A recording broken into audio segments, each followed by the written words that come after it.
সবাই দেখছে যে রাজা উলঙ্গ, তবুও সবাই হাততালি দিচ্ছে, সবাই চেঁচিয়ে বলছে সাবাস সাবাস। কারো মনে সংস্কার, কারো ভয়, কেউ বা নিজের বুদ্ধি অন্য মানুষের কাছে বন্ধক দিয়েছে, কেউ বা পরান্নভোজী, কেউ কৃপা প্রার্থী, উমেদার, প্রবঞ্চক। কেউ ভাবছে রাজবস্ত্র সত্যি অতীব সূক্ষ্ম, চোখে পড়ছে না যদিও, তবু আছে, অন্তত থাকাটা কিছু অসম্ভব নয়।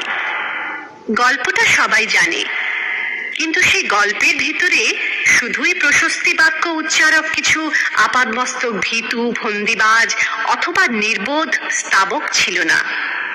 একটি শিশুও ছিল, সত্যবাদী, সরল, সাহসী একটি শিশু।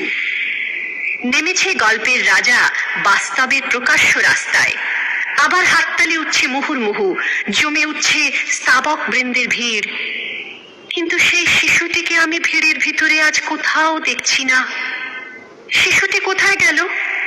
কেউ কি কোথাও তাকে কোনো পাহাড়ের গোপন গুহায় লুকিয়ে রেখেছে, নাকি সে পাথর ঘাস মাটি নিয়ে খেলতে খেলতে ঘুমিয়ে পড়েছে কোনো দূর নির্জন নদীর ধারে কিংবা কোনো প্রান্তরের গাছের ছায়ায়? যাও, তাকে যেমন করে হোক খুঁজে আনো। সে একবার এই উলঙ্গ রাজার সামনে নির্ভয় দাঁড়াক, সে একবার এই হাততালির ঊর্ধ্বে গলা তুলে জিজ্ঞাসা করুক, রাজা তোর কাপড় কোথায়?